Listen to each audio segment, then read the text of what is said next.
मेरी आवाज आ रही है प्रॉपरली अभी? ना ऑडिबल? हाँ, चलो।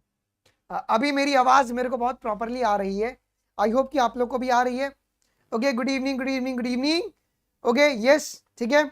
Good evening, good evening. चलो, आ जाओ। सो अगर आपको आवाज प्रॉपरली आ रही है, एक बार आप लोग थम्स अप कर देंगे, सभी लोग लाइक कर देंगे सेशन को। अगर आपको मेरी अगर आवाज प्रॉपरली आ रही है, मैं एक बार सब चेक कर लेता हूं कि किसी भी चीज का इशू नहीं रहना चाहिए। ओके, चलो जी, मैं एक बार कमेंट को भी बड़ा कर दूंगा। ओके, पूरा चैप्टर आज उड़ा देते हैं क्या? नहीं, आज नहीं, कल होगा। बिकॉज एक्चुअली क्या है ना कि इसमें एक और एक टॉपिक है तुम्हारा प्लासेंटेशन, और तुम्हारे पास क्या कहते हैं, पार्चुरेशन। ठीक है, वो थोड़ा सा बड़ा टॉपिक है, तो कल हम इस चैप्टर को पूरा खत्म करेंगे। आज हम लोग कवर करने वाले हैं दो बहुत इंपॉर्टेंट टॉपिक को, जिसका नाम है फर्टिलाइजेशन एंड इम्प्लांटेशन। कल वाला टॉपिक से भी क्लियर है? कल हम लोगों ने मेंस्ट्रुअल साइकिल को कवर किया था। कुल कितने फेजेस होते हैं साइकिल्स में? एक बार फटाफट रिवीजन, फटाफट रिवीजन। ओके, एक बार फटाफट रिवीजन। ओके, मेंस्ट्रुअल साइकिल में कितने फेजेस होते हैं बेटा जी? आपके पास 3 फेजेस होते हैं, 3 या 4 फेजेस। सबसे पहला कौन सा है? मेंस्ट्रुअल फेज, इसको ब्लीडिंग फेज कहते हैं। फॉलिकुलर फेज, ओव्यूलेटरी फेज, और तुम्हारे पास लास्ट में सेक्रेटरी फेज या ल्यूटियल फेज। कुल 4 फेज आपको देखने को मिलते हैं। ओके, और मैं सभी के बारे में यहाँ पे जिक्र कर लिया था। ओके, आकर्ष वो आपको मैम बता देंगे जी। ठीक है, चलो आ जाओ जी, हम लोग शुरू करें इम्प्लांटेशन से बेटा जी। ओके, इम्प्लांटेशन से और फर्टिलाइजेशन से अपन शुरू करते हैं यार। ओके, देखो यार, गेमिट हमने बना लिया था क्या? क्या हमने गेमिट का फॉर्मेशन जो है बेटा जी कर लिया था क्या? हम लोगों ने गेमिट का फॉर्मेशन कर लिया था। अब यार होता क्या है ना, अब क्या होता है, अब हम लोग बात करेंगे बेटा जी बहुत इंपॉर्टेंट टॉपिक के बारे में, जिसका नाम है फर्टिलाइजेशन। Okay, fertilisation. अगर हमें फर्टिलाइजेशन कराना है तो उसके लिए मुझे गेमिट का ट्रांसफर करना पड़ेगा। तो ट्रांसफर ऑफ गेमिट के लिए अपन एक वर्ड यूज किया था। हमने ट्रांसफर ऑफ गेमीट के लिए एक वर्ड यूज किया था। वो वर्ड क्या था आपका? इनसेमिनेशन। Okay, insemination. यहां पे कौन सा गेमीट का ट्रांसफर हो रहा है? ओके, इनसेमिनेशन में कौन से गेमीट का ट्रांसफर हो रहा है, कोई मुझे बताएगा? जब भी हम लोग इंसेमिनेशन के बारे में बात करेंगे तो स्पर्म जो है वो तुम्हारे पास होता है जी। ओके, वो तुम्हारे पास होता है जी। सो मैं ये बात कह सकता हूं क्या कि ड्यूरिंग कोइटस, कोइटस का मतलब क्या होता है? तुम्हारा सेक्सुअल इंटरकोर्स, या इसको अपन कपलेशन भी कहते हैं। सेक्सुअल इंटरकोर्स बोलो या तुम इसको कपलेशन भी बोलो। जब सेक्सुअल इंटरकोर्स या आपके पास कपलेशन होगा तो आपका इंसेमिनेशन होता है क्या? अब यार, इंसेमिनेशन जो है ना वो 2 वर्ड से मिलकर बना हुआ है। इन का मतलब होता है इनसाइड, और सीमन का मतलब क्या होता है? सीमन। ओके, इंसेमिनेशन हो रहा है। Okay, insemination occurs. ओके, तो जब भी कॉइटस होगा तो इंसेमिनेशन होगा क्या? इंसेमिनेशन होगा। एंड जो आपका स्पर्म है, अब स्पर्म मोटाइल है या नॉन मोटाइल है? स्पर्म मोटाइल है या नॉन मोटाइल है? सर ये मोटाइल है, ये मोटाइल है। मतलब क्या? जो स्पर्म है वो मेरा स्विम कर सकता है, स्पर्म अपना स्विम कर लेता है जी। ठीक है, तो जो स्पर्म है वो कहां पहुंचेगा? वो कहां रीच करेगा? It reaches the ampullary region. Okay, ये आपके पास एम्प्यूलरी रीजन में पहुंचता है क्या? स्पर्म आपका एम्पुलरी रीजन में पहुंचेगा जी। अब एम्पुलरी रीजन किसका है? Of fallopian tube. Fallopian tube के एम्पुलरी रीजन में तुम्हारे पास स्पर्म पहुंचेगा। ओके, और at the same time, at the same time क्या ओवम भी रीच करेगा क्या? Also comes to ampullary region. क्या ये बात क्लियर है? अगर आपको याद होगा तो फलोपियन ट्यूब में तुम्हारे पास क्या क्या थे? इनफंडिबुलम था, एम्प्यूला था, और तुम्हारा इस्थेमस था। 3 पार्ट था क्या? इनफंडिबुलम के पास फिंगर लाइक प्रोजेक्शन था, जिसका नाम क्या था? फिम्ब्रे था। ओके, और तुम्हारे पास जो वाइडर एरिया था वो तुम्हारे पास था एम्प्यूला था। और ampulla is a site for, it's a site for fertilization. ध्यान देना। ओके, एम्प्यूला मैं यहां पे लिखा दे रहा हूं कि ampulla is site for fertilisation.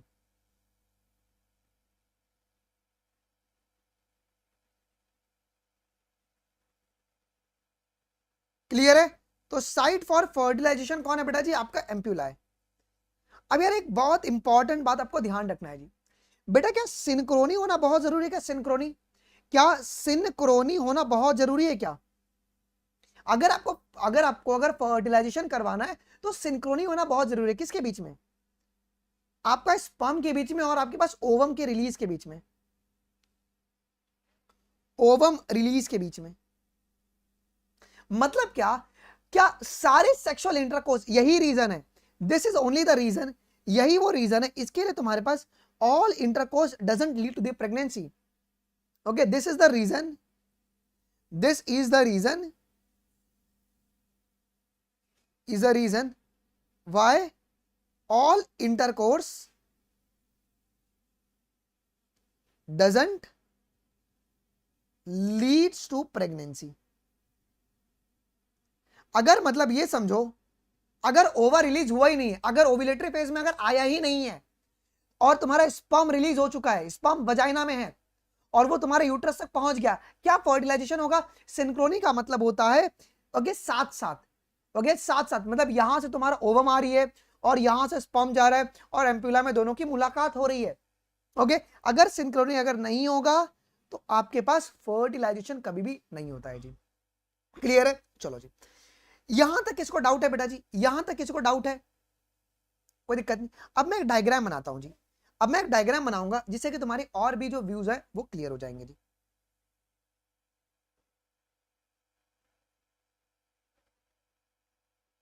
ठीक है,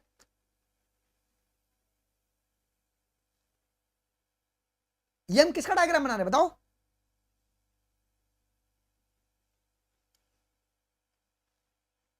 ये हम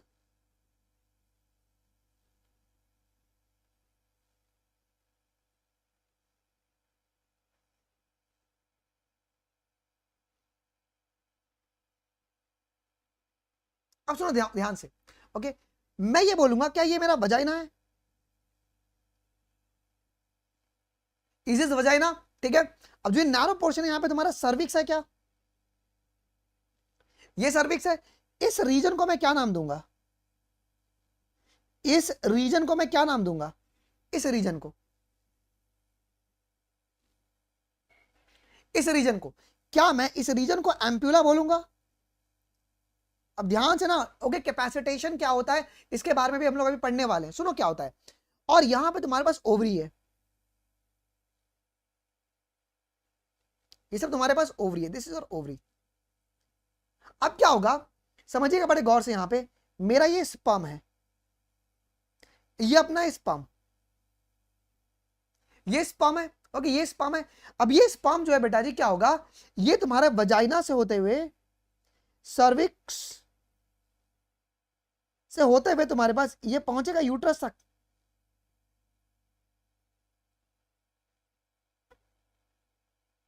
और ये तुम्हारा कहां तक आ गया जी? आपके एम्प्यूला तक आ गया। अब इसके आगे वो नहीं बढ़ेगा। अब होता क्या है, एट द सेम टाइम में जो तुम्हारा ओवा है, अब जो ये तुम्हारे पास ओवा है वो एक्चुअली में कौन सा oocyte है? मुझे कोई बताएगा? ये जो तुम्हारा ओवम है वो एक्चुअली में कौन सा oocyte है? वो तुम्हारे पास सेकेंडरी oocyte था क्या? वो आपका सेकेंडरी oocyte था, याद है? एम्पुलरी इस्थमिक जंक्शन मत बोलो, ओके, आपका एम्पुलरी इस्थमिक जंक्शन मत बोलो, उसको एम्पुलरी रीजन बोलो। तो आपका यहां पर आएगा, यहां पर आपका फर्टिलाइजेशन होगा। Okay, ampulla is a site for fertilization. यहीं पर आपका एग जो है, आपका जो ओवा है वो भी तुम्हारे पास आएगा एम्प्यूला रीजन में, और स्पर्म भी तुम्हारा एम्प्यूला रीजन में आएगा, और it's a site for fertilization. ध्यान से मेरी बात को सुनना अभी। अब सुनो मेरी बात ध्यान से, अब ध्यान से मेरी बात को सुनना। अब यहां पर क्या होता है ना, यहां पे स्पर्म का ना कैपेसिटेशन होता है। कितने बच्चों को इसका मतलब नहीं पता होता है, सर कैपेसिटेशन का मतलब क्या होता है? यार जब हमारी बॉडी में ना, जब स्पर्म एक मेल के बॉडी में रहता है ना, तो स्पर्म के ऊपर क्या होता है, बहुत सारे ग्लाइकोप्रोटीन्स के लेयर होते हैं, कोलेस्ट्रॉल का लेयर होता है। जब स्पर्म अगर ह्यूमन, अगर लड़के के बॉडी में है ना, तो उसके ऊपर है ना ग्लाइकोप्रोटीन्स और कोलेस्ट्रॉल का लेयर होता है। अब बताओ, अगर तुम्हारे पास अगर स्पर्म के ऊपर अगर ग्लाइकोप्रोटीन और अगर कोलेस्ट्रॉल का अगर लेयर अगर चढ़ा रहेगा तो क्या वो स्पर्म तेजी से जा पाएगा? बताइए, अगर अगर स्पर्म के ऊपर अगर ग्लाइकोप्रोटीन या कोलेस्ट्रॉल अगर रहेगा तो क्या वो तेजी से जा पाएगा? नहीं जा पाएगा, नहीं जा पाएगा। तो जैसे ही स्पर्म जो है ना वो वजाइना में एंटर करता है ना, जैसे वो वजाइना से सर्विक्स में जाता है, तो अब उसको अगेंस्ट द ग्रेविटी जाने का है क्या? हाँ, स्पर्म को पता होता है। सुनो, अब देखो उसको क्या अगेंस्ट द ग्रेविटी, देखो भगवान का कितना अच्छा करिश्मा है, उनको पता है अगर अगेंस्ट द ग्रेविटी अगर लेकर जाने का है तो स्पर्म एक्चुअली में क्या हो गया, अभी बहुत हैवी है, क्या हैवी स्पर्म तुम्हारा पहुंच पाएगा? क्या नहीं पहुंच पाएगा। तो जैसे ही जब भनक लगती है कि कोई बाहर से आए हैं, कोई बाहर से मिलने आया है, मतलब स्पर्म आपके एंटर कर गए हैं, तो ओविडक्ट का सिक्रेशन होता है। किसका? ओविडक्ट मतलब फलोपियन ट्यूब का सिक्रेशन होगा ओविडक्ट का। और ओविडक्ट की सिक्रेशन क्या करेगी ना, उस स्पर्म के ऊपर जितने भी कोलेस्ट्रॉल और ग्लाइकोप्रोटीन के लेयर हैं, ओके, एक्रोसोम के ऊपर जो होता है, वो क्या करेगी, उसको रिमूव कर देगी। ओके, वो उसको रिमूव कर देगी सो दैट कि जो मेरा एक्रोसोम है ना वो एक तो हल्का हो जाए और वो तुम्हारे पास जाके जोना पेल्यूसिडा से बाइंड कर पाए, मतलब ओवम से फ्यूज कर पाए। तो कैपेसिटेशन का मतलब क्या होता है? सुनो, कैपेसिटेशन का मतलब क्या होता है, मैं यहां पे लिखवा देता हूं कि secretion of oviduct. Okay, secretion होता है ओविडक्ट से। ओके, अब इससे क्या होगा, ओविडक्ट का सिक्रीशन क्या करेगा, वो रिमूवल करेगा ग्लाइकोप्रोटीन का, ग्लाइकोप्रोटीन का एंड कोलेस्टेरॉल का। कहां से रिमूव करेगा? From acrosome. याद है स्पर्म के हेड पर तुम्हारा एक्रोसोम था, एक्रोसोम था, तो वहां से तुम्हारे पास क्या करेगा, ये ग्लाइकोप्रोटीन और कोलेस्ट्रॉल को रिमूव कर देगा सो दैट इट्स जो उसके रिसेप्टर है ना वो बाइंड कर पाए, किससे? Bind to zona pellucida. Clear है?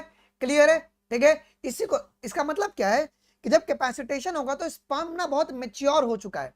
ओके, आपका स्पर्म जो है ना वो बहुत ही मेच्योर हो गया है जी, है ना। तो आपका ये फ्यूजन में कैपेसिटेशन जो है ना, भाई देखो यार, प्लीज प्लीज प्लीज प्लीज, ठीक है, हाँ लिविंग कंडीशन में ही रहेगा वो, ठीक है। ये ग्लाइकोप्रोटीन तो गोल्गी बॉडी, हाँ हाँ हाँ हाँ, बिकॉज एक्रोसोम को किसने बनाया? गोल्गी बॉडीज नहीं बनाया ना उषा, ठीक है। देखो क्या प्रॉब्लम है ना, आपको जो आपके कोचिंग में पढ़ा रहे हैं ना वो बहुत आधा अधूरा ज्ञान दे देते हैं आपको, कैपेसिटेशन के ऊपर बहुत आधा अधूरा ज्ञान दे देंगे। ओके, मेन जो मुद्दे वाली बात है ना वो बच्चों को पता नहीं होती है, ठीक है प्लीज। तो आपको बहुत फ्लो में चलना है जी, क्लियर है? आपको रीजन समझ में आया कैपेसिटेशन का मतलब क्या है? डिकैपेसिटेशन हमारी बॉडी में होता है मेल में, और कैपेसिटेशन फीमेल में होता है। मतलब एक बार स्पर्म जब फीमेल बॉडी में एंटर करेगा तब तुम्हारे पास कैपेसिटेशन होता है। ये पीवाईक्यूज में आया, उसके लिए मैंने आपको बता दिया है। कैपेसिटेशन कहां पर होगा? फीमेल के अंदर होगा, स्पर्म के मतलब फीमेल के बॉडी के अंदर होगा या मेल बॉडी के अंदर होगा? मेल बॉडी में डिकैपेसिटेशन होता है, फीमेल बॉडी में एक बार स्पर्म गया तो आपका कैपेसिटेशन होगा जी। ओके, ठीक है, चलो जी कवर हो गया। तो ये बात भी आपको पता होना बहुत ही जरूरी है जी। क्या यहां तक कोई डाउट है किसी को? तो एम्प्यूला इज अ रीजन जहां पे तुम्हारा फर्टिलाइजेशन आपका हो रहा है। क्लियर है? क्या किसी को कोई डाउट? क्या कोई डाउट किसी को? अब हम लोग एनसीईआरटी की रीडिंग करेंगे ना, तो you will get to know each and every part, okay, from here now. Okay, अब देखो क्या होता है। मैं आपको सबसे पहले एक बात यहां पे बता दूं जो आपकी एनसीईआरटी में लिखी हुई है। अपनी एनसीईआरटी आप लोग खोल लीजिएगा, आपको छोटा छोटा यहां पे दिखेगा जी।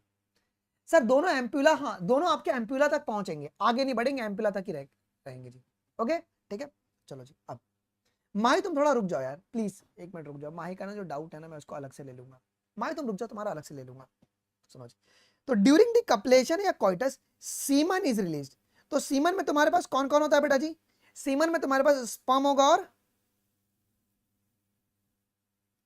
सिमाइनल प्लाज्मा होगा। ये होगा सीमन में तुम्हारे पास स्पर्म और सिमाइनल प्लाज्मा होता है जी। Is released by the penis in the vagina, जिसको अपन इंसेमिनेशन कहते हैं। ओके, इंसेमिनेशन हो गया। अब स्पर्म कैसा है बेटा जी? ओके, मोटाइल है क्या? आपका the motile sperm swims very rapidly. अब जो स्पर्म है क्या वो मोटाइल है? वो मोटाइल है। अब मुझे ये पूछो, अब तुम सवाल पूछोगे ना कि सर स्पर्म नीचे नहीं गिरता है क्या? बताओ कितने लोग के मन में, देखो एक बच्चा जब पढ़ रहा है तो ये कॉमन सा होगा ना कि सर स्पर्म नीचे नहीं गिरता है क्या? तुम्हारे मन में आ रहा है सवाल। अब ये स्पर्म सीधा कैसे पहुंच जा रहा है? तो आपको एक बात ये पता होनी चाहिए क्या क्या पता होनी चाहिए कि वजाइनल और यूट्राइन कॉन्ट्रैक्शन होता है बिकॉज स्मूथ मसल है। ओके तो यहां पे क्या होता है, वजाइनल एंड यूट्राइन कॉन्ट्रैक्शन होता है, यूट्राइन कॉन्ट्रैक्शन, जिसकी वजह से क्या होगा, इट हेल्प द स्पर्म, जिससे कि वो असेंट कर पाए, असेंट टुवर्ड्स किसके और टुवर्ड द यूट्रस। ओके तो ये बात आपको पता होना बहुत जरूरी है, यूट्रस या तुम्हारा फलोपियन ट्यूब। क्लियर है? ओके क्या ये मेरी बात क्लियर है सभी को? क्या ये बातें क्लियर है? क्या ये बातें क्लियर है? तो आपका जब जैसे स्पर्म बॉडी में गया है ना फीमेल के, तो वजाइना और यूट्राइन कॉन्ट्रैक्शन की वजह से क्या होता है, स्पर्म बहुत तेजी से है ना पहुंच जाता है। ओके यही बात आपके पास बोला गया है। और जो मोटाइल स्पर्म है, अब मोटाइल स्पर्म जो है वो किसके वजह से, तो यहां पे फ्लैजिला प्रेजेंट है। फ्लैजिलर मूवमेंट होता है क्या, क्या वो फ्लैजिलर मूवमेंट, आप लोकोमोशन एंड मूवमेंट पढ़िएगा एक बारी, तो फ्लैजिलर मूवमेंट ऑफ स्पर्म बताया गया है वहां पे। ओके अब बताओ, अब इसको एनर्जी कहां से मिल रही है, तो आपके मिडल पीस में क्या होता है, मिडल पीस में क्या होता है, माइटोकॉन्ड्रिया, मिडल पीस में माइटोकॉन्ड्रिया है, वो इसको एनर्जी प्रोवाइड करवाएगी जिससे कि बहुत तेजी से जा पाता है जी। ओके यस चलो जी, अब it passes through the cervix, enters into the uterus and finally reaches the ampullary region। Please इस बात को ना नोट करना, स्पर्म कहां पे पहुंचेगा, so ampullary region is a part of, ये किसका पार्ट है, it's a part of fallopian tube. ये आपका वाइडर पार्ट होता है क्या, ये आपका वाइडर पार्ट आपका फलोपियन ट्यूब का होता है जी, ampullary region of the fallopian tube. पहुंचा दिया आपका। अब एट द सेम टाइम में ओवरी क्या रिलीज करेगी, देखो the ovum is released by the ovary, at the same time में जो ovum है ना, it get released by the ovary is also transported to the ampullary region where the fertilization takes place। तो fertilization कहां पे हो रहा है, अगर एग्जामिनर पूछेगा तो ज्यादा तेज मत बनना। ओके ठीक है, ओके कहां पे हो रहा है, तो आपका एम्पुलरी रीजन में हो रहा है। इस्थमिक एम्पुलरी मत बोलो, ये पुरानी एनसीईआरटी में था, बट न्यू एनसीईआरटी में इसको बदल दिया गया है। आपका एम्पुलरी रीजन में ही फर्टिलाइजेशन आपका होता है जी। ओके ठीक है, आ जाओ जी। अब फर्टिलाइजेशन कैन ओनली अकर, अब फर्टिलाइजेशन सिर्फ और सिर्फ कब होगा, कब होगा, okay if the ovum and sperms are transported simultaneously, ध्यान देना इस वर्ड को, मतलब सिंक्रोनी हुआ है क्या आपका, सिंक्रोनी मेंटेन हुआ है क्या, साइमल्टेनियसली आपका स्पर्म और जो ओवम है वो पहुंचना चाहिए to the ampullary region. Okay यही कारण है, यही कारण, this is the reason why not all the copulation, मतलब why all the sexual intercourse do not lead to the fertilization and pregnancy. यही कारण है, बिकॉज अगर साइमल्टेनियसली अगर नहीं पहुंचेगा तो क्या तुम्हारा प्रेगनेंसी होगा, क्या प्रेगनेंसी होगा बेटा जी, प्रेगनेंसी कभी भी नहीं होता है जी। क्लियर, इतनी बातें क्लियर हो गई क्या, क्या इतनी बातें क्लियर हो गई क्या, जल्दी बताओ। सुनो अब हम बात करेंगे इस वाले पैराग्राफ के बारे में। अब हमारे ओवम के इर्द गिर्द कौन आ गया है, हमारे ओवम के इर्द गिर्द कौन आ गया है, बताना मेरे गौर से। अब मेरे स्पर्म आ गया, अगर तुम देखोगे तो यहां पे अब अलग अलग स्ट्रक्चर आपको देखने को मिल रहा है। सेल्स ऑफ कोरोना रेडियाटा, आप देख रहे हो ये आपको जो ये जो आपको ग्रीन स्ट्रक्चर दिख रहा है, ये सब क्या है जी, सेल्स ऑफ कोरोना रेडियाटा। ये तुम्हारे इरेगुलर सेल्स के लेयर हैं, जो कि जैसे कहते हैं ना कि ये तुम्हारे पास Z+ सिक्योरिटी की तरह है। ओके ठीक है, तो ये सेल्स ऑफ कोरोना रेडियाटा। फिर उसके बाद तुम्हारे पास क्या मिलेगा आपको, ज़ोना पेलुसिडा का लेयर, दिस वन जो आपका थिक है ना, ये तुम्हारे पास ज़ोना पेलुसिडा, ये तुम्हारा क्या है, सेल्यूलर है कि असेलुलर लेयर है, ये आपका असेलुलर लेयर है। और आपको अंदर ओवम है, ये ओवम एक्चुअली में क्या है, ये तुम्हारा सेकेंडरी oocyte है। क्या इस ओवम ने तुम्हारा मियोसिस टू कंप्लीट किया है क्या, क्या अगर क्या इसने अभी तुम्हारे पास मियोसिस टू कंप्लीट किया है, नहीं किया अभी तक, कंप्लीट नहीं हुआ है।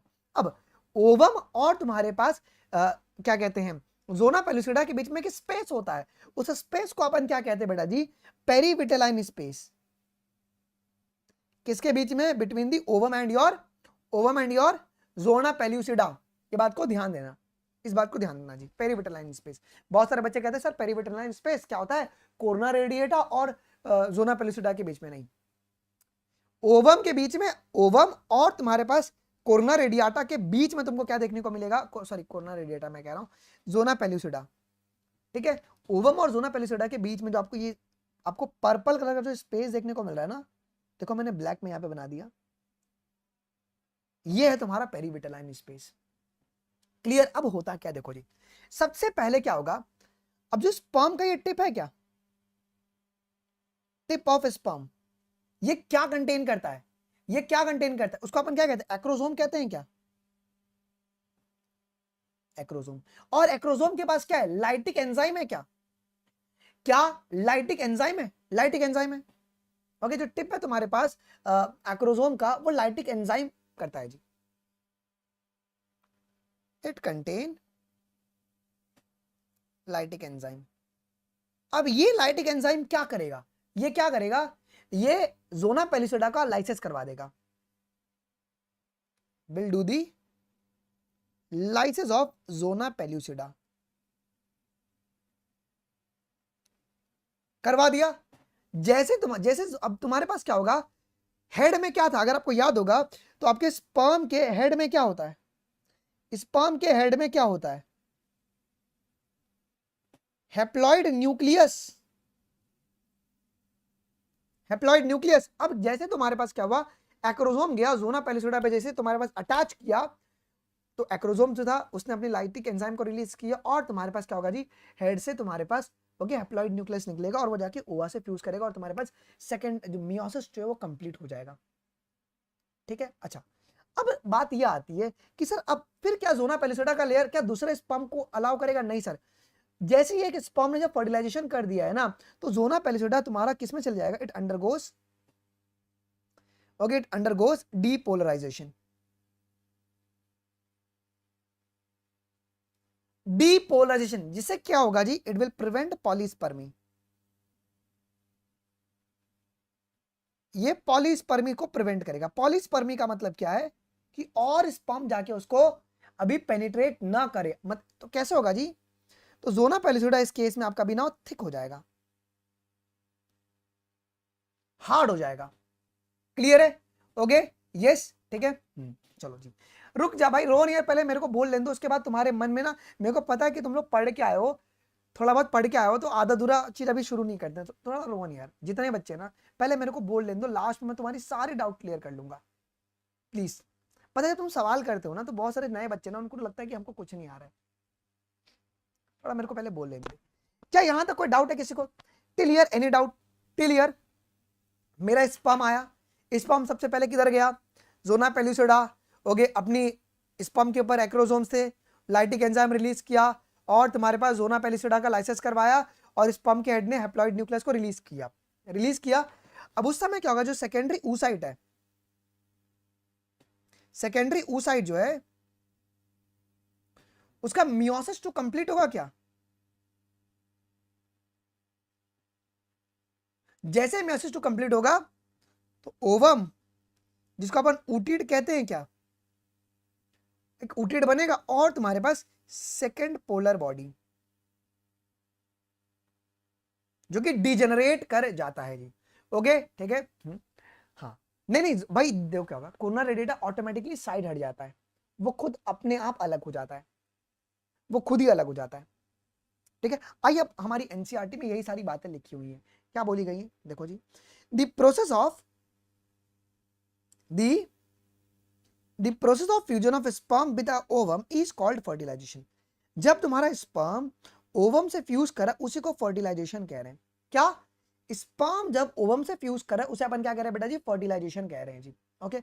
सो फर्टिलाइजेशन कब अच्छा कहलाता है जी, तो ओव्यूलेशन के 24 घंटे के अंदर अंदर अगर तुम्हारे पास अगर फर्टिलाइजेशन होता है ना, तो वो तुम्हारे प्रेगनेंसी बहुत हेल्दी प्रेगनेंसी कहलाती है। क्या, maximum for initial 24 hour of ovulation में अगर फर्टिलाइजेशन हो रहा है ना, तो वो थोड़ा सा हेल्दी प्रेगनेंसी कहलाती है जी, ठीक है। अब देखो, तो ड्यूरिंग फर्टिलाइजेशन होता क्या है, during fertilization a sperm comes in contact with the zona pellucida layer of the ovum, ध्यान सुनना, ध्यान से सुनना, अब एक एक वर्ड के ऊपर यहां पे फोकस करना। क्या हुआ कि स्पर्म आया और वो किसके कांटेक्ट में आया जी? ज़ोना पेलिसोडा के कांटेक्ट में आया। ये कैसा लेयर है? Acellular layer. अब क्या होगा जी? And induces the change in the membrane that blocks the entry of the additional sperm। इस वर्ड का समझना, induce का मतलब होता है प्रमोट करना। मैं कहां पे बताऊं इसने क्या प्रमोट किया? जैसे तुम्हारा एक स्पर्म ने जब ज़ोना पेलिसोडा को हिट किया, तो अब पूरे के पूरे ज़ोना पेलिसोडा में क्या हुआ? इट इंड्यूसेस, मतलब इसने किसको प्रमोट किया? इसने कॉज किया डीपोलराइजेशन को, प्रमोट और कॉस्ट डीपोलराइजेशन। क्लियर? अब डीपोलराइजेशन का फायदा क्या है? To block the entry of additional sperm. मतलब क्या? पॉलीस्पर्मी को रोक दिया। क्लियर है? जैसे ही स्पर्म ने आके ज़ोना पेलिसोडा को अटैच किया और जो स्पर्म के हेड ने जब न्यूक्लियस को रिलीज किया किसके अंदर, मतलब साइटोप्लाज्म ऑफ द ओवम, तो क्या होगा? उसके बाद ज़ोना पेलिसोडा डीपोलराइजेशन स्टेट में चले जाएगा और वो एडिशनल स्पर्म को रिलीज होने नहीं देगा जी। क्लियर है? हाँ, नेगेटिव कर देगा पूरा। Yes. thus it ensures that only one sperm can fertilize the ovum। मतलब क्या? इसका मतलब क्या है कि thus it ensures that कि एक ही स्पर्म जो है ना, एक ही ओवम को फर्टिलाइज करे जी। समझा? अब सुनो, the secretion of the acrosome help the sperm enters into the cytoplasm of the ovum। अब कॉमन सी बात है ना कि भाई एक्रोसोम के पास क्या होगा? मैसेज होगा क्या? हाँ, एक्रोसोम किसका पार्ट है? स्पर्म का पार्ट है। तो एक्रोसोम का जो सिक्रीशन होता है वो इंश्योर करवाएगा कि स्पर्म कहां पे एंटर करे? तो साइटोप्लाज्म ऑफ द ओवम। किसके through? Through the zona pellucida and the plasma membrane of the ovum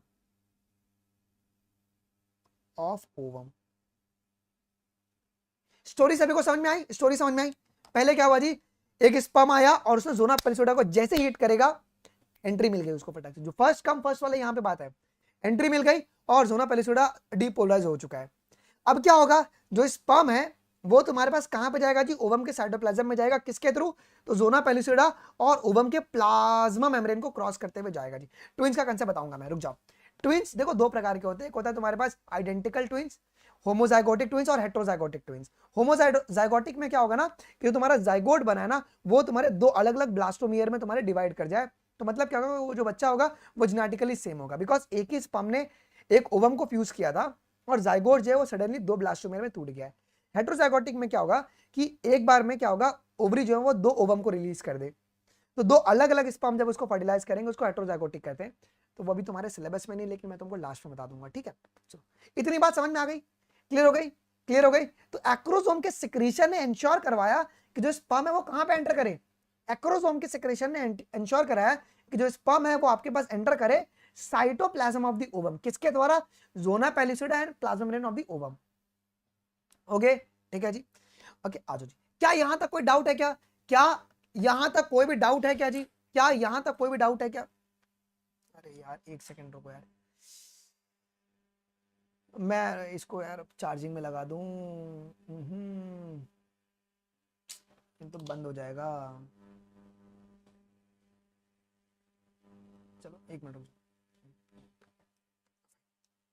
आई, किसी को यहां तक डाउट है क्या? क्या किसी को यहां तक डाउट है क्या जी? कोई यहां तक डाउट? अच्छा, कोई बच्चे पूछ रहे हैं मुझसे कि सर कोरोना रेडिएटा का फंक्शन क्या होता है? कोरोना रेडिएटा का फंक्शन क्या होता है?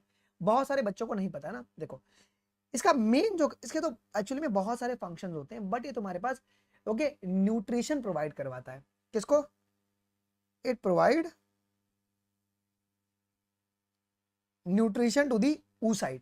ओके, तो ये तुम्हारे पास ओके ये oocyte को न्यूट्रिशन प्रोवाइड करवाता है। क्लियर? तो ये तुम्हारे oocyte को न्यूट्रिशन प्रोवाइड करवाता है जी। क्लियर है? क्लियर है? यहां तक बातें, यहां तक बातें। चलो अब आगे की ओर बढ़ते हैं जी। This induces the completion of the meiotic division. कौन सा मियोटिक डिवीजन? और ये मियोटिक डिवीजन कब हुआ? ये मियोटिक डिवीजन कब हुआ जी? After sperm enters into cytoplasm of ovum। कौन सा मियोसिस? तो मियोसिस 2 तुम्हारा कंप्लीट हुआ, meiotic division of the secondary oocyte आपका कंप्लीट हुआ है जी। अब the second meiotic division is also unequal, पहला वाला भी तुम्हारा अनइक्वल था क्या, सेकेंडरी oocyte और प्राइमरी पोलर बॉडी बना हुआ था, ये भी तुम्हारा अनइक्वल है and result in the formation of second polar body जो कि डिजेनरेट कर जाएगा एंड अ हैप्लॉइड ओवम जिसको अपन ऊटीड कहते हैं। ओके अब क्या होगा, सुन सडनली क्या होगा, देखो अब ये कब हुआ है, जब स्पर्म एंटर किया है साइटोप्लाज्म में ना, उस समय सडनली फीमेल का जो ओवम है वो अपना मियोसिस 2 करवाता है, यहां पर भी ध्यान देना है। ओके यस ठीक है, यहां तक समझ में आया सभी को। मैं फिर से आपको पूरी कहानी यहां पे रिपीट करता हूं। सबसे पहले स्पर्म आया वजाइना के थ्रू, वजाइना के थ्रू, सर्विक्स के थ्रू, यूट्राइन और तुम्हारे पास वजाइनल कॉन्ट्रैक्शन के द्वारा क्या हुआ जी, वो एम्पुला रीजन में पहुंचा जी। स्पर्म और तुम्हारे ओवा का आउटर मोस्ट लेयर है कौन सा बेटा जी, जोना पेलिसोडा। जैसे वो एक स्पर्म अगर इसे कांटेक्ट में अगर आ जाएगा तो क्या होगा जी, जोना पेलिसोडा जो है वो डिपोलराइज कर जाएगा सो दैट कि और स्पर्म ना आए। फिर जो आपका स्पर्म है वो क्या करेगा, ओवम के साइटोप्लाज्म में एंटर करेगा through the plasma membrane and zona pellucida. ठीक है, जैसे तुम्हारे पास ये जो स्पर्म है जब एंटर किया है किसके अंदर, ओवम के अंदर, तो किसकी मदद से, तो एक्रोसोम है ना, कुछ केमिकल्स को रिलीज करता है जिसकी वजह से आपका एंटर कर पाता है। सडनली क्या होगा, जैसे वो आपके साइटोप्लाज्म में एंटर हुआ है तो सेकेंडरी oocyte अपना मियोटिक डिवीजन कंप्लीट करेगी, कौन सा, सेकंड मियोटिक डिवीजन, और आपका ऊटेड और क्या बना देगी, सेकेंडरी पोलर बॉडी बना देगी जी। क्या यहां तक किसी को डाउट है? देखो तुमको इस चैप्टर को स्टोरी की तरह याद रखना है बिकॉज सेम कंसेप्ट तुमको एमबीबीएस में भी आने वाला है। क्लियर है? तो ये बात आपको ध्यान रखना है जी। हाँ, इसका मतलब क्या है कि मेंस्ट्रुएशनल ब्लड में जो है वो तुम्हारे पास सेकेंडरी oocyte है। ओके ठीक है, ओके यस, वो तुम्हारा सेकेंडरी oocyte बाहर आ रहा है उस समय। क्लियर हो गया? क्लियर हो गया? Okay, soon the haploid nucleus of the sperm and that of the ovum fuses together to form the diploid zygote. अब एक ऐसी बात मैं तुमको बताऊंगा ना कि तुम्हारे पैरों तले जमीन हिल जाएंगे। एक एम्स में क्वेश्चन आया था, एम्स में एक क्वेश्चन आया था, एम्स के एंट्रेंस एग्जाम में 2015 की बात है। पता है सवाल एक लाइन का था और मैक्सिमम बच्चों ने ना गलती किया होगा, लेकिन तुम कभी गलत, अगर ये पेपर नीट में अगर आ जाए कि which structure is a unicellular and a diploid structure, which structure is unicellular and diploid in nature, हम लोग क्या बोलते हैं, हम लोग क्या बोलते हैं? इसका आंसर मुझे कमेंट में सभी लोग पहले बताओ। हम लोग ये बोलते हैं ना कि zygote is a single celled, single celled, single celled को क्या मैं ये बोल सकता हूं क्या जी, क्या मैं सिंगल सेल को यूनिसेलुलर बोल सकता हूं क्या? और जाइगोट की प्लॉइडी क्या होती है? 2n। ये एम्स में सवाल आपके आया हुआ था कि which structure is unicellular and diploid in nature, और वहां पे ना प्लांट किंगडम के एग्जांपल्स भर भर के दिए थे, प्लांट और बायोलॉजिकल के, और वहां पे जाइगोट सिर्फ लिखा हुआ था। तो बच्चा वहां पे इतना मतलब था गारंटी की गलती करेगा। ये तुम जाके अपने दोस्तों से पूछना कि भाई बता ऐसा कौन सा स्ट्रक्चर है जो कि यूनिसेलुलर है और डिप्लॉयड इन नेचर है, और उसको तुम 4 ऑप्शन दे देना। तो जाइगोट, समझ में आया तुमको? क्लियर हुआ? चमका ये बात? क्या ये बात चमका? तो zygote is a correct answer for that. Clear है? ओके ठीक है अल्फाज, अरे यार ठीक है ना, नोट्स देखो तुमको समझ में, तुम अपने साइड में बना सकते हो, ये मैं मेरे कन्वीनियंस के लिए बना रहा हूं। क्लियर हो गया? क्या ये कंसेप्ट में क्लियर हो गया? मैं फिर से स्टोरी को रिपीट कर दूं एक बारी, मैं फिर से स्टोरी को, तो अगर कोई तुमको जाइगोट पूछे तो जाइगोट का डेफिनेशन आप लोग हरदम याद रखना, क्या कि सिंगल सेल मतलब unicellular and diploid structure. Okay, unicellular and diploid structure. अच्छा, so how many chromosome will be there zygote में? तो 46, डिप्लॉयड है ना 46। ओके यस ठीक है, तो देखो ऐसे क्वेश्चन हमारे पेपर में चमकाने के लिए आपके आ सकते हैं। डन, अब आगे बढ़ते हैं। एक बार इस स्टोरी को रिपीट कर दूं मैं।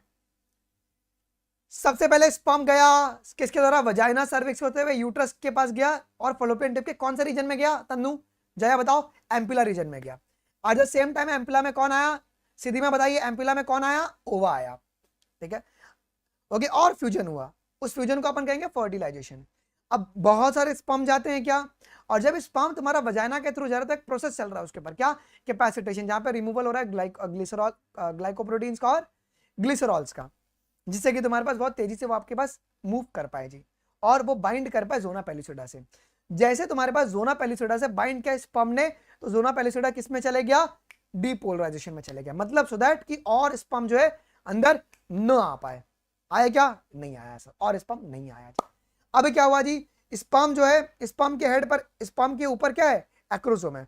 एक्रोसोम की मदद से क्या हो गया कि वो तुम्हारे पास जोना पेलिसिडा को क्रॉस किया, ओवम के प्लाज्मा मेम्ब्रेन को क्रॉस किया और साइटोप्लाज्म में गया। अब स्पर्म बस साइटोप्लाज्म में गया, वहां पर ओवम ने क्या कर दिया, वहां पे सेकेंडरी साइट ने क्या किया, बस अभी स्पर्म पहुंचा भी नहीं है, बस वो साइटोप्लाज्म में ही है अभी ओवम के। वहां पे oocyte ने क्या किया, सेकेंडरी oocyte ने मियोसिस 2 कंप्लीट कर दिया और ऊटिड बना दिया और तुम्हारे पास सेकेंडरी पोलर बॉडी बना दिया। क्लियर है, जो कि अनइक्वल डिवीजन है। और अब तुम्हारे पास जो ऊटिड बना है वो एक्चुअली में क्या, आपकी हैप्लॉइड ओवम है। अब क्या हुआ कि दोनों का न्यूक्लियस फ्यूज किया, ध्यान देना बेटा जी, कौन फ्यूज किया दोनों का, दोनों का आपका हैप्लॉइड न्यूक्लियस फ्यूज किया, स्पर्म का और ओवम का, दोनों का न्यूक्लियस फ्यूज किया, और तुम्हारे पास यहाँ पे जाइगोट का फॉर्मेशन हो गया। Zygote is a diploid structure जो कि सिंगल सेल्ड है, मतलब यूनिसेलुलर डिप्लॉइड स्ट्रक्चर कौन होता है, जाइगोट होता है जी। क्या यहां तक कोई डाउट है किसी को, ओके ठीक है, ठीक है आइए जी, ओके हाँ ठीक है, वो करेक्ट करवा देंगे, वो करेक्ट करवा देंगे जी। क्लियर है, क्या मजा आ गया क्या मेरी जान, क्या मेरे प्यारे बालक और बालिकाओं, मजा आ गया क्या भाई। मैं तुमको एनसीईआरटी को बहुत सिंप्लीफाई करना चाहता हूं, और आपको पता ही होगा ना, मैं तुमको यहां पे अगर दिखाने की कोशिश करूंगा एनसीईआरटी ने, अरे यार मैं खुद छिप गया यार, एक मिनट रुको यार, ये आपको दिख रहा है, ये आप देख पा रहे हो भाई, एनसीईआरटी से अप्रिसिएशन मिला हुआ है मेरे को, देख रहे हो कौन आपका एनसीईआरटी है क्या, thanks for pointing out the error. मेरे को सेकंड अप्रिसिएशन मिल गया, सेकंड, अभी बहुत जल्द थर्ड अप्रिसिएशन भी आ रही है, ठीक है। तो भाई एनसीईआरटी को तुमको ऐसे चार्ट के पढ़ना है, ओके चलो इतने अपन टॉपिक का पहले एमसीक्यूज कर ले क्या, इतने टॉपिक का अपन एमसीक्यूज कर लेते हैं, चलो जी। The sperm release during the insemination travels the female genital tract up to, ये कहां तक जा रहा है, ओके कहां तक जा रहा है जी, कहां तक जा रहा है। जो आपकी न्यू एडिशन एनसीईआरटी आ रही है ना, उसमें आपको मेरा नाम देखने को मिलेगा एक्नॉलेजमेंट सेंटर में, जो उनके एक्नॉलेज, मैंने 36 एरर दिखाया है, दिया एनसीईआरटी को, एम्प्यूला।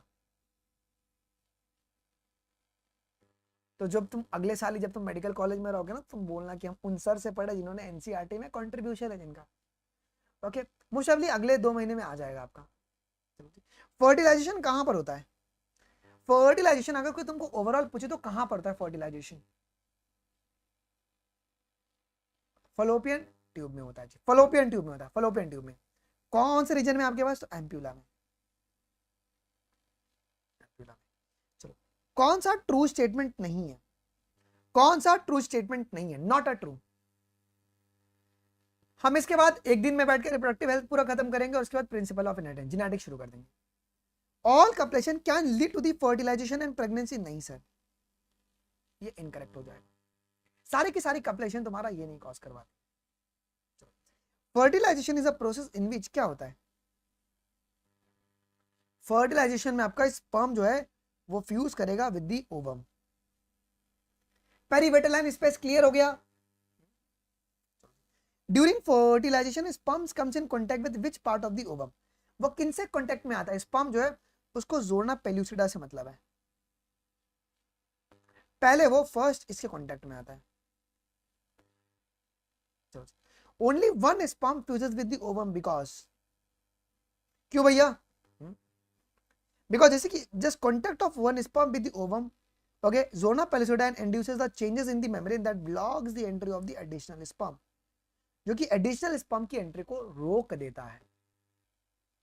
चलो जी, secretion of which part of the sperm help in the sperm entering in the cytoplasm of the ovum, secretion of which part of the sperm help in the sperm entering in the cytoplasm of the ovum, तो आपका acrosome के secretion की वजह से sperm जो है ना वो साइटोप्लाज्म में पहुंच पाता है। सेकेंड मियोटिक डिवीजन जो है वो कैसा है जी, क्या बनेगा जी, एक तुम्हारे पास ओवम बनेगा और एक तुम्हारे पास सेकेंडरी पोलर बॉडी बनता है जी, क्लियर है, ओके आ जाओ आगे की ओर बढ़ोगे। सेकेंडरी oocyte और oocyte इन दोनों की प्लॉइडी क्या होगी, बिकॉज मियोसिस 1 हो चुका था इसका, तो ये भी हैप्लॉइड होगा और ऊटेड तो ऑलरेडी तुम्हारे पास हैप्लॉइड होगा, दोनों आपका हैप्लॉइड होगा। Okay, nucleus of the sperm fuses with the nucleus of, अब स्पर्म का न्यूक्लियस किससे फ्यूज करेगा? स्पर्म का न्यूक्लियस जो है वो ऊटिड से फ्यूज करेगा क्या जी? हैप्लॉइड ओवम ब्रैकेट में लिखा हुआ है। ओके, ये बात पता होनी चाहिए। चलो, क्या यहां तक किसी को डाउट है? क्या यहां तक किसी को भी डाउट है क्या? एक बार ही बताओ, एक बार ही बताओ। बिल्कुल भी डाउट नहीं है। चलो, अब यार हम लोग अगला टॉपिक यहाँ पे शुरू करने जा रहे हैं। ओके, मैं यहाँ पे साइड में बता देता हूँ। देखो बेटा, जो मेल होता है, मेल में आपको क्या देखने को मिलता है? मेल में आपको एक्स और वाई क्रोमोसोम देखने को मिलता है। ओके, जहां पे वाई क्रोमोसोम जो होता है ना, Y is smaller. Y chromosome जो होता है ना वो आपका स्मॉलर क्रोमोसोम होता है, छोटू सा होता है जी साइज में। और फीमेल में आपको क्या देखने को मिलता है? फीमेल में आपको एक्स एक्स क्रोमोसोम देखने को मिलता है। मतलब अगर मेरे पास, अच्छा, हम लोग यहां पे जिस क्रोमोसोम के बारे में बात कर रहे हैं, ये कौन सा क्रोमोसोम है? ये जो क्रोमोसोम के बारे में हम बात करें, इसको अपन कहते हैं सेक्स क्रोमोसोम कहते हैं।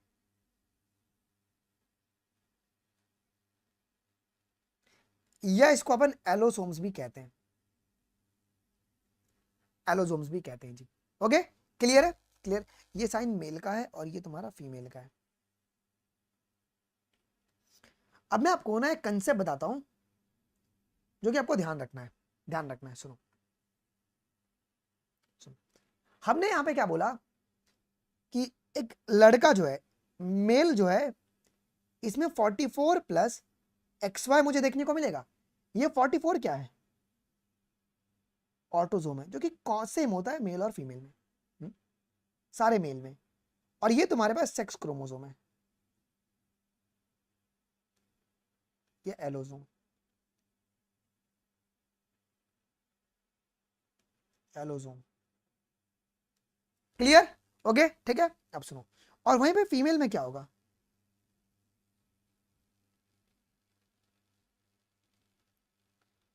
(44 + XX), ये तुम्हारा ऑटोजोम्स हैं और ये आपका सेक्स क्रोमोसोम।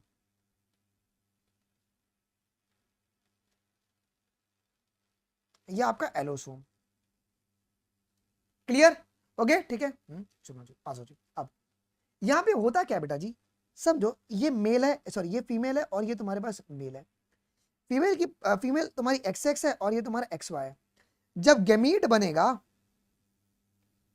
तो यहां से तो सिर्फ X ही आएगा ना, लेकिन मेल से आपके पास X और Y आने की दोनों चांसेस होती है। ठीक है, अब देखो, अगर XX से अगर फ्यूज कर गया तो जो बच्चा होगा, जो फीटस होगा, वो तुम्हारा फीमेल होगा। अगर Y से अगर फ्यूज कर गया तो ये मेल होगा। तो जेंडर जो है वो किसके ऊपर डिपेंड करता है? Gender of child depend on father, कि पिता से आया क्या है भाई, पिता से आया क्या है।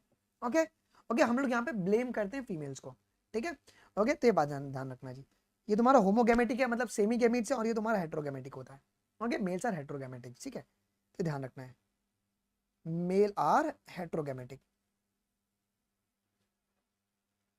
लेकिन ये कंसेप्ट अगर तुम बताओगे गांव में जाके तो पिट के आओगे। ओके, ठीक है, फिर भी तो भी, क्योंकि गांव वालों को ये लगता है ना कि कहीं ना कहीं दोष है ना। ओके, बहुरानी में ही है, बहुरानी में बहुत दोष है। ठीक है, पकड़ो, उनका टेटू है इसे गले पे, कहाँ दोष है बताइए थोड़ा।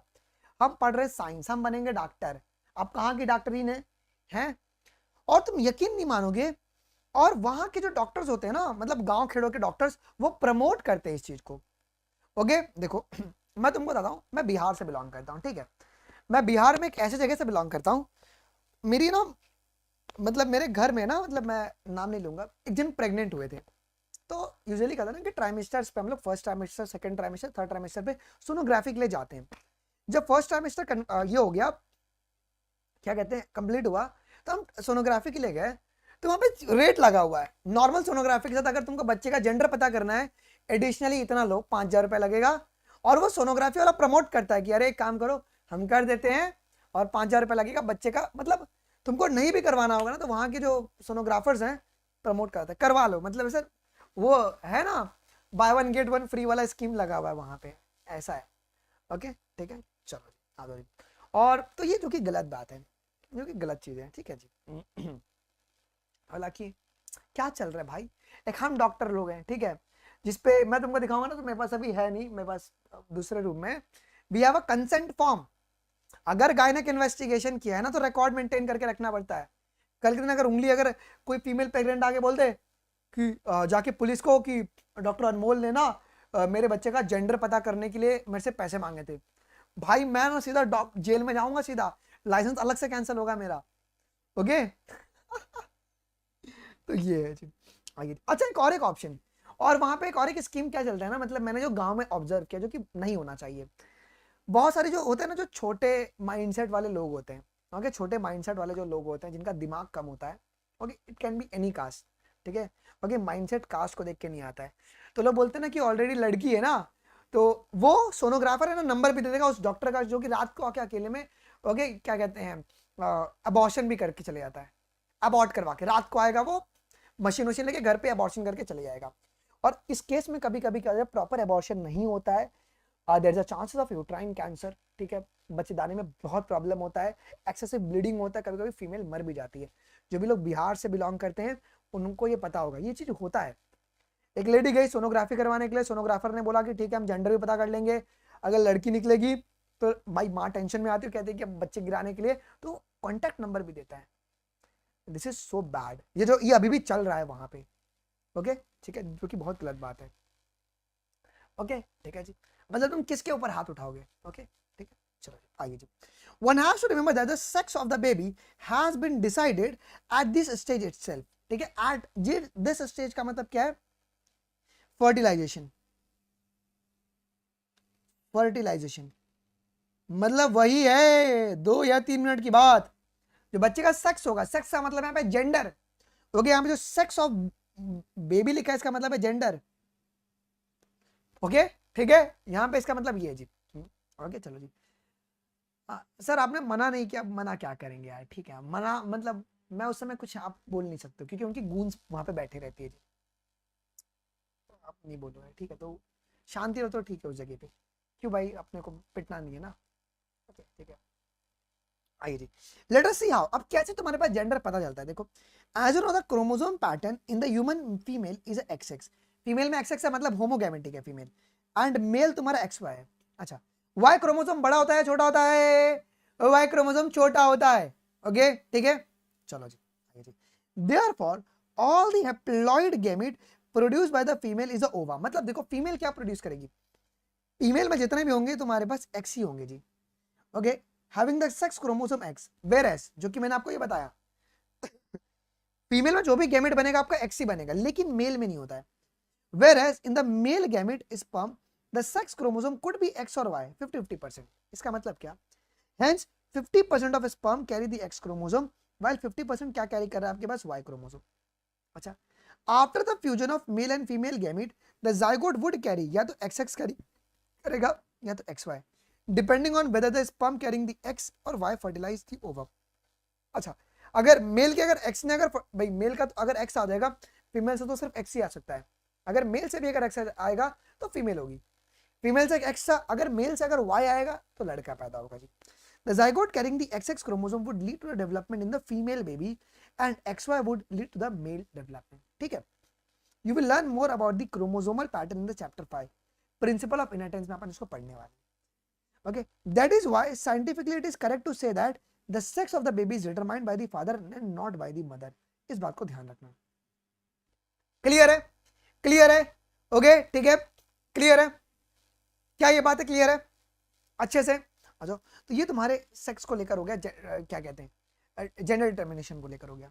कौन सा स्टेटमेंट करेक्ट नहीं है, कौन सा स्टेटमेंट ट्रू नहीं है, देखो, the chromosome pattern in the human being female is XX and male is XY, ये करेक्ट है। All the haploid gamete produced by the female ova have the sex chromosome X, female आपकी X ही बनाएगी, और mail में या तो X बनेगा या तो आपका Y बनेगा। अब 75% नहीं, ये इनकरेक्ट होगा, 50% चांस है कि वो X क्रोमोसोम कैरी करे और 50% चांस है कि वो तुम्हारा वाई क्रोमोसोम कैरी करेगा। क्लियर है? आ जाओ जी। अब हम लोग एक बहुत ही इंपॉर्टेंट टॉपिक के ऊपर अब आगे बढ़ने वाले हैं। Sex of the baby is determined by, जो बच्चे का जेंडर है उसको डिटरमाइन कौन कर रहा है? जो बच्चे का जेंडर है उसको डिटरमाइन कौन कर रहा है? बच्चे के जेंडर को डिटरमाइन जो है वो आपका पिताजी करते हैं, फादर, वो फादर करते हैं जी। ठीक है, चलो जी। When the sperm carrying the Y chromosome, और अगर वो फ्यूज के ओवम से, तो क्या होगा? आपका फीमेल पैदा होगी, क्या बिटिया पैदा होगी? बिटिया की बेटा क्या पैदा होगा? अरे बेटा लड़का पैदा होगा ना, वाई क्रोमोसोम है, कौन कह रहा है 1? ओके ठीक है, लड़का होगा ना भाई, अगर मेल अगर वाई कैरी करेगा तो यहां पे तुम्हारे पास लड़का आपका होगा। चलो यहां तक कोई डाउट है? ओके यहां तक कोई डाउट है? मैं मस्ती कर रहा था, ठीक है, रामलाल पैदा हो गया। चलो अब थोड़ा सा ना बैक टू दी पवेलियन। बेटा यहां पर मेरा जाइगोट बना क्या? समझो this is my zygote, zygote, okay zygote है मेरा ये, ओके जाइगोट है। अब जाइगोट बना कहां पे? ये बना है तुम्हारा एम्पुला रीजन में, बना है क्या एम्पुला रीजन में? ओके अब ये क्या होगा ना, ये जाइगोट अभी धीरे धीरे है ना, अब ये रिवर्स गियर लगा लेगा और अभी आएगा तुम्हारे पास यूट्रस में, और फिर बाद में ये तुम्हारे पास यहां पे इसका इम्प्लांटेशन होगा, आके वो तुम्हारे यूट्राइन लाइनिंग में आपका इम्प्लांटेशन करने की कोशिश करेगा। तो आफ्टर फर्टिलाइजेशन क्या होगा? आफ्टर फर्टिलाइजेशन जो जाइगोट है वो कहां पर आएगा? आफ्टर फर्टिलाइजेशन जो जाइगोट है अब वो आएगा तुम्हारे पास कहां पे? यूट्रस में आएगा। ओके और जब ये आ रहा है ना, जब ये आपका आ रहा है तो जाइगोट क्या करता है?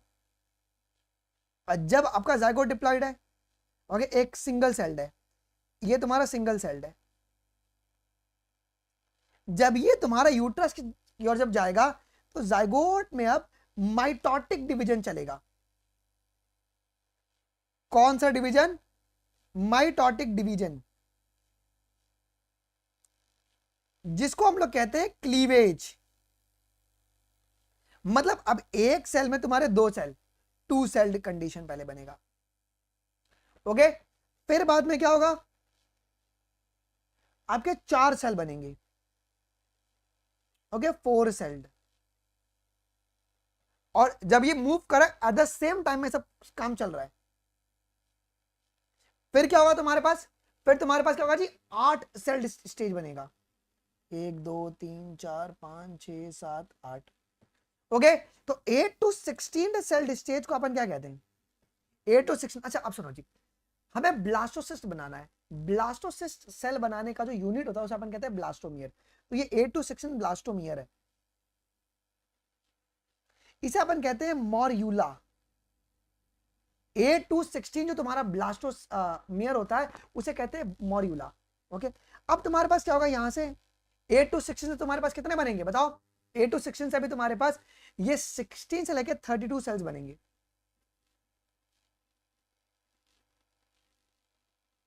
मैं ऐसे बना दे रहा हूं, 16 से लेके 32 के जो ब्लास्टोमियर्स आपके बनते हैं उसको अपन क्या कहते हैं?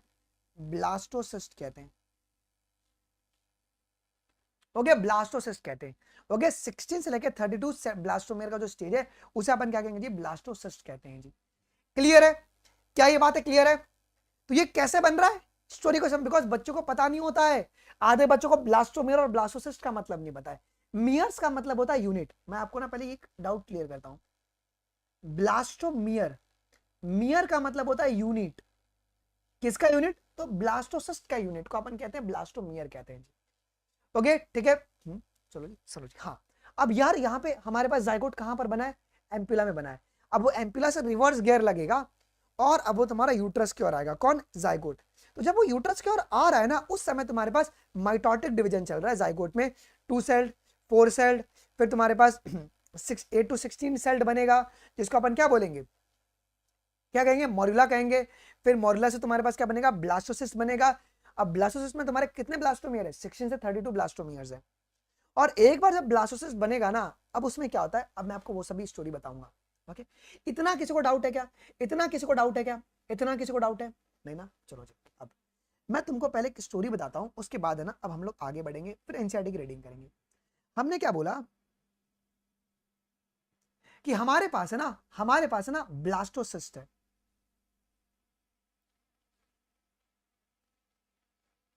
ब्लास्टोसिस्ट में तुम्हारे कितने ब्लास्टोमियर्स हैं? मोर देन 16 से लेकर 32 तुम्हारे पास ब्लास्टोमियर है।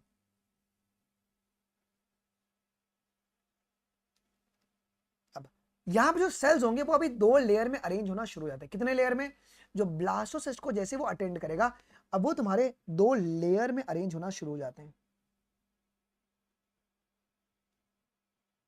मैं ऐसे ना बना देता हूं, सिंपल रहेगा।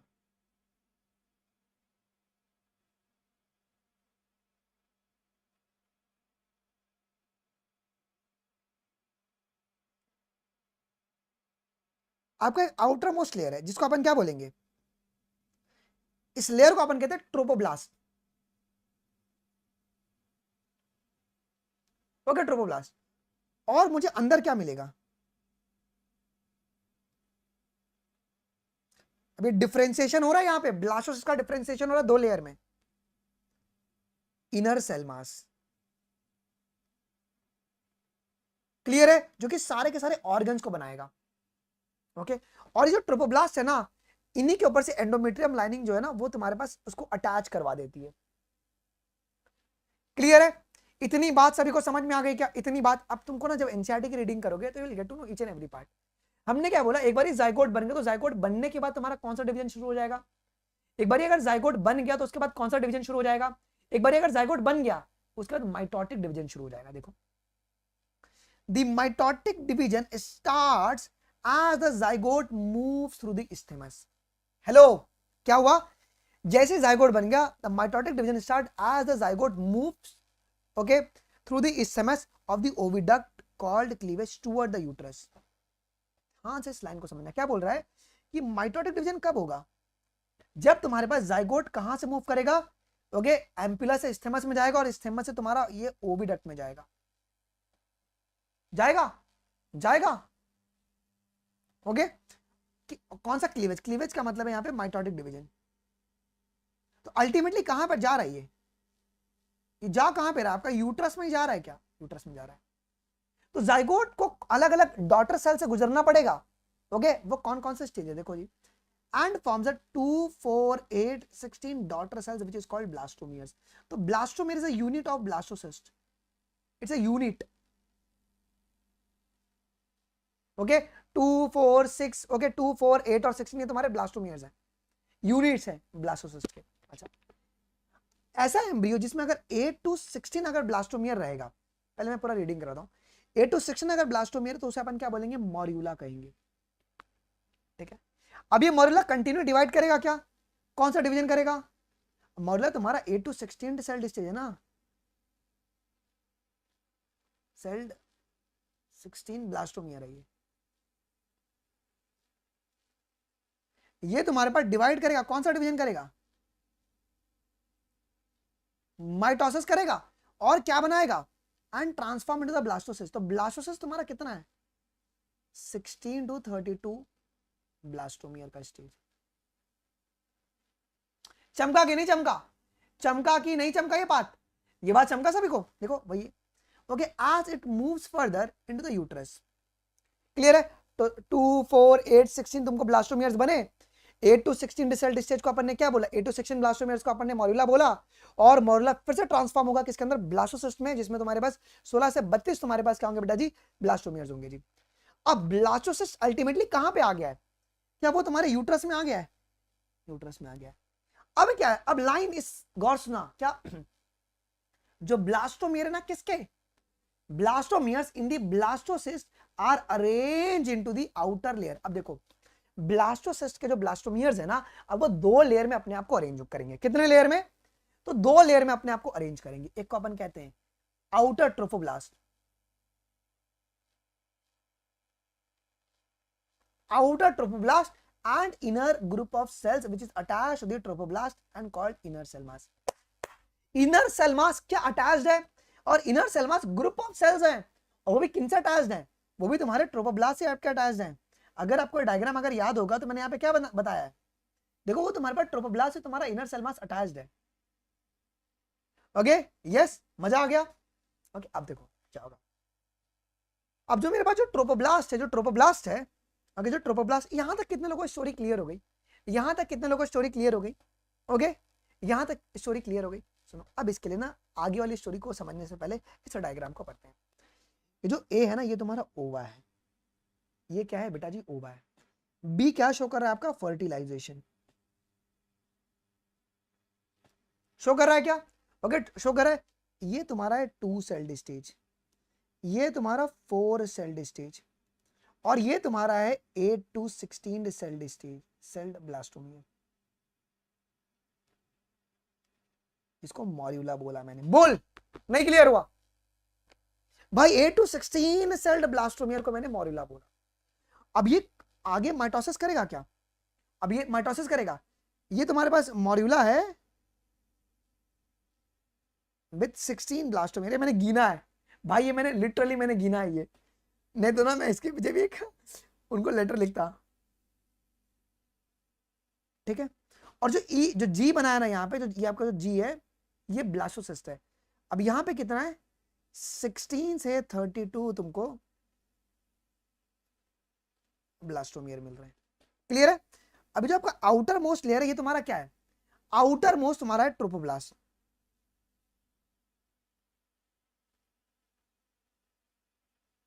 ओके और जो अंदर है ये तुम्हारा इनर सेल मास। और इनर सेल मास देख रहे हो कैसे अटैच्ड है? ट्रोपोब्लास्ट से अटैच्ड है। अब देखो ध्यान से, अब मेरी बात ध्यान सुना जी। मेरे पास सबसे पहला फर्टिलाइजेशन कहां पे हुआ? B location ampulla. Okay C D और ई कौन से रीजन में चल रहा है? ये कौन से रीजन में चल रहा है? माइटोटिक डिवीजन तुम्हारे पास ईस्थेमस में चल रहा है। ओके अब सुनो यहां पे लिखा है आपका एच, जो ब्लास्टोसिस्ट का इंप्लांटेशन हो रहा है। होता क्या है ना, आपका आउटर मोस्ट लेयर क्या है ब्लास्टोसिस्ट का? आउटर मोस्ट लेयर क्या है? आउटर मोस्ट लेयर जो डिफरेंशिएट हुआ है वो आप बोलेंगे सर वो है ट्रोपोब्लास्ट। है क्या आपका आउटर मोस्ट लेयर क्या? ट्रोपोब्लास्ट है। तो trophoblast layer gets attached to the endometrium. अब यहां पे ना एंडोमेट्रियम की इस तरीके से लाइनिंग बनेगी। जो आपका ट्रोपोब्लास्ट का जो लेयर है ना it's get attached to the endometrium, और इनर सेल मास तुम्हारा डिफरेंट। अब जो इनर सेल मास है ना ये तुम्हारा एम्ब्रियो में डिफरेंशिएट करेगा, इसको मैं कल बताऊंगा। आपका एंडोडर्म, एक्टोडर्म और मेसोडर्म बनेगा, इनर सेल मास बनाएगा। ओके क्लियर है? लेकिन एक बार जैसे ही तुम्हारा अटैच हो गया तुम्हारे पास डेवलपमेंट शुरू हो जाएगा, और फिर मम्मी का पेट तुमको दिखना शुरू होता है। इनिशियली 3-4 मंथ 3 मंथ 2 मंथ में विजिबल नहीं होता है, आफ्टर 3 मंथ वो विजिबल होता है। ठीक है, हम लोग कहते हैं कि पेट निकल रहा है, पेट नहीं निकलता है, एक्चुअली में यूट्रस जो है वो आपका बड़ा हो रहा है। क्या ये स्टोरी क्लियर हो गई सभी को? क्लियर हो गई? यहाँ पे जो मैंने ब्लैक वाली जो लाइनिंग बनाई है वो तुम्हारी एंडोमेट्रियल लाइनिंग है, ये आपकी एंडोमेट्रियल लाइनिंग है। डन? ओके देखो वही बात माता कह रही है। क्या कह रही है? इतनी स्टोरी सभी को समझ में आई। हमारा जाइगोट कहां पर बना है बेटा जी? जाइगोट मेरा एम्प्यूला में बना। अब वो जाइगोट कहां पे जाएगा? क्या ओवरी में जाएगा? चलो घूम के आता हूँ, ओवरी देख लेता हूँ, पप्पा को बताऊंगा फिर ओवरी कैसा दिखता है। मम्मी बोलेगी ना मैंने बड़ा कस से तेरे को पेट में रखा है। नहीं भाई नहीं, वो कहां पे जाएगा फिर?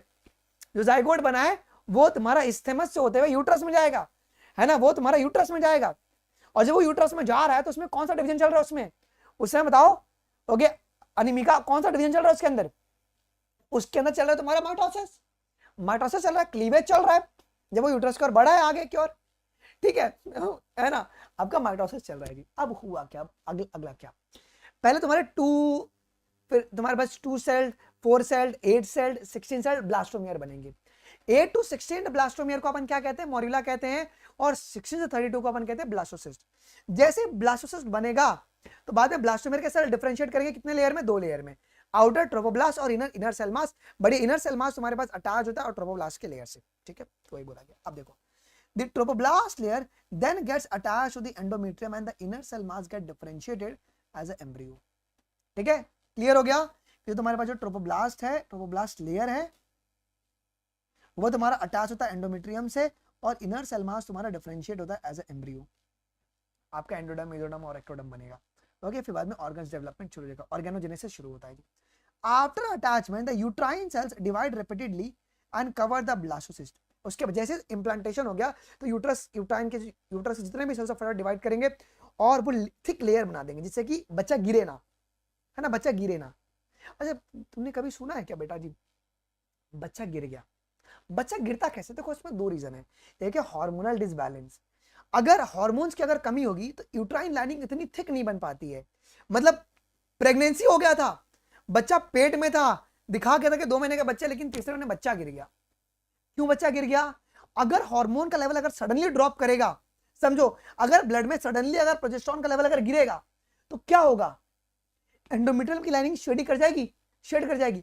जैसे एंडोमेट्रियम की लाइनिंग अगर शेड करेगी बच्चा भी गिर जाएगा। इसके लिए जैसे प्रेगनेंसी डिटेक्ट होता है तो गायनेकोलॉजिस्ट क्या करती है, सबसे पहले भर भर के प्रोजेस्टेरोन लिख के देती है, खाओ प्रोजेस्टेरोन खाओ, 3 महीने तक प्रोजेस्टेरोन खाओ। क्यों? तो वो एंडोमेट्रियल लाइनिंग को थिक करके रखेगा। जानना कभी अगर तुम्हारे घर में कोई प्रेग्नेंट हुआ है तो उनको तुम पूछना, ठीक है? तो ये सब बातें, हाँ इसका मतलब क्या हो गया, प्रेगनेंसी अबॉर्ट हो गया है। उसे अपन कहते हैं, वो क्या होगा तुम्हारा, वो तुम्हारे पास अननेचुरल में आएगा, वो तुमने खुद से नहीं किया है ना, सॉरी वो अननेचुरल नहीं है, उसको नेचुरल कहेंगे, सॉरी नेचुरल अबॉर्शन में आ जाएगा। बॉडी में प्रोजेस्टेरोन का लेवल जब गिरा है तो उसके वजह से हुआ है। ओके ओके ठीक है सर, एंटायर प्रोजेस्टेरोन नहीं देते क्या? नहीं देते ना भाई, प्रोजेस्टेरोन इज वेरी इंपॉर्टेंट। भाई क्या बात कर रहा है, प्रोजेस्टेरोन तुम्हारा प्रेगनेंसी को होल्ड करे, पूरे प्रेगनेंसी में नहीं देते, बाद में बंद करते हैं, आफ्टर 6 मंथ बंद कर देते हैं। वो पेशेंट टू पेशेंट वेरी करेगा। ओके ठीक है जी, ओके ठीक है। बार बार ऐड आ रहा है, अरे क्या बात करें, ऐड आ रहा है क्या? अरे नहीं पता है मुझे, मैं ठीक है मैं बंद करवा दूंगा आशिफा इसको। क्लियर हो गया? तो ट्रोपोब्लास्ट तुम्हारा अटैच हो गया एंडोमेट्रियम में, इनर सेल मास डिफरेंशिएट करेगा आपका एम्ब्रियो में। आफ्टर अटैचमेंट जो यूट्राइन सेल्स है वो डिवाइड करेंगे रैपिडली और कवर कर लेंगे आपके ब्लास्टोसिस्ट को जी। As a result blastocysts get embedded in the endometrium of the uterus, thus it is called implantation and it lead to the pregnancy। तो implantation का मतलब क्या है? जब blastocyst मेरा endometrium में अटैच्ड हो गए उसी को implantation कहते हैं। क्लियर है? क्लियर है? क्लियर है? बोल भाई, क्या ये बातें क्लियर हो गई? क्या ये बातें क्लियर हो गई? क्या ये बातें क्लियर हो गई? बोलो यस। कितने लोगों सर समझ में आया जी? हाँ पूरा ढक देता है, पूरा ढक देता है। ओके पूरा ढक देता है जी। ओके ठीक है, अच्छा मजा आ गया, ईमानदारी से था, ठीक है।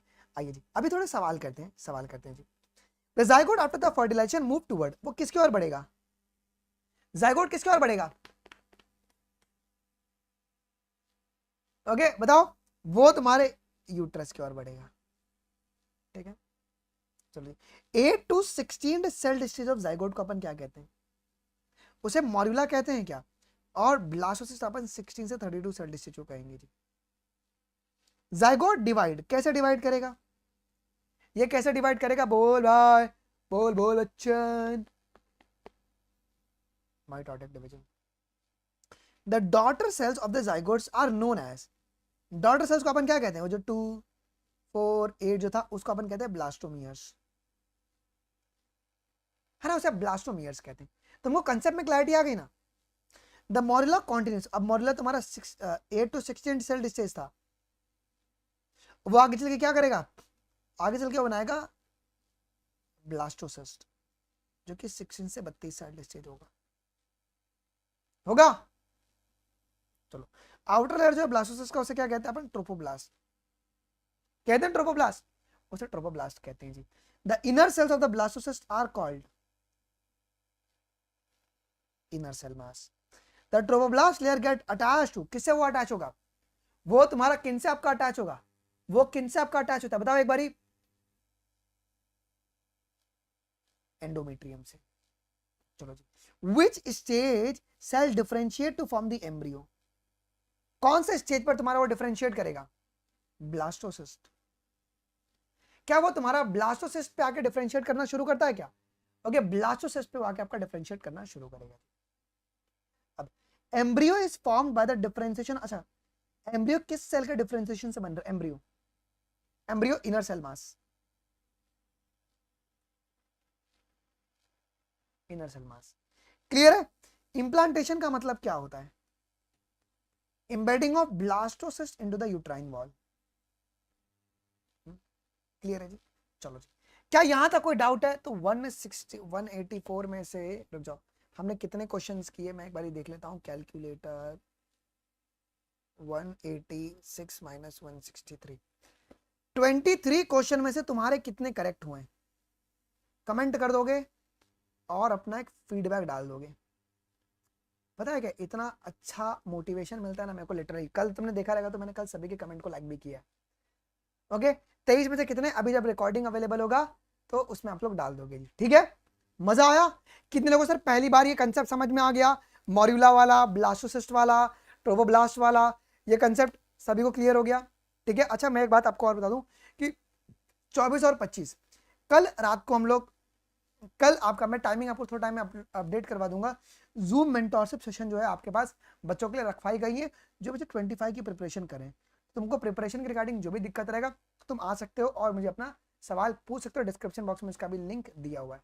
किसी को अनअकैडमी प्लस ज्वाइन करना है, they can get the Unacademy plus by 5999 by using code biology live, या अनअकैडमी प्रो में भी आप लोग एनरोल कर सकते हो। यहाँ पे आप लोग सेंटर से विजिट कर सकते हो। ओके, मजा आ गया? मजा आ गया तो अभी रिकॉर्डिंग अवेलेबल होगा। एक अच्छा सा फीडबैक तुम लोग डाल देना। सर आपका नहीं है क्या जूम? नहीं, मेरा भी है, मैं भी जूम लेने वाला। मैं टाइम आपको अपडेट कर दूंगा कल से। सर अब ऐसे क्लास 11 में, हाँ मैं क्लास 11 भी ले लूंगा। पहले ना मैं जो हार्ड चैप्टर है ना वो मैं पहले पढ़ा दे रहा हूँ। जैसे कि देखो, इसको पढ़ाने में मेरे को 7 लेक्चर लग गया। कल आखिरी लेक्चर लेंगे जिसमें कल अपन ये प्लासेंटेशन और आपका क्या कहते हैं पार्चुरेशन जो कल मैं खत्म करवा दूंगा। कल चैप्टर खत्म कर देंगे। जो बड़े चैप्टर है उसमें अपने को समय लगने वाला है, तो हम लोग अभी अगस्त सितंबर जो बड़े चैप्टर है उसको निपटाएंगे, जैसे कि principle of inheritance, molecular, okay, biotech. और छोटे चैप्टर्स को तो मैं एक एक दिन में खत्म कर दूंगा, 3-3 घंटे की क्लास में खत्म हो जाएगा वो। ओके, जेनेटिक्स कम से कम तुमको मेरे को 15 दिन देना पड़ेगा। देखो मैं तुमको फॉर्मेलिटी वाली क्लास नहीं करवाऊंगा, फील करवा दूंगा पूरी। तुम ऐसा एनसीईआरटी पढ़ लोगे ना, तुम दूसरों को पढ़ा सकते हो। ओके, दिसंबर तक यूट्यूब वालों का अपन सिलेबस खत्म कर देंगे। क्लियर है? बढ़िया। बट डेली क्लासेस तुम्हारी मंडे टू सैटरडे कितने बजे होगी? 9 बजे। ठीक है, अभी रिकॉर्डिंग अवेलेबल होगा, एक फीडबैक डाल देना। और भाई लाइक मार दो यार, लाइक नहीं करते हो यार। 126 लाइक, 204, मेरे को बहुत रुकना आता है। चलो डन, थैंक यू। अभी अपना आप लोग मार्क्स बता देना। ठीक है, मिलते हैं अपन अगली क्लास में, कोई दिक्कत नहीं है ना? चलो thank you guys, thank you. चलो जय हिंद, बाय बाय बाय।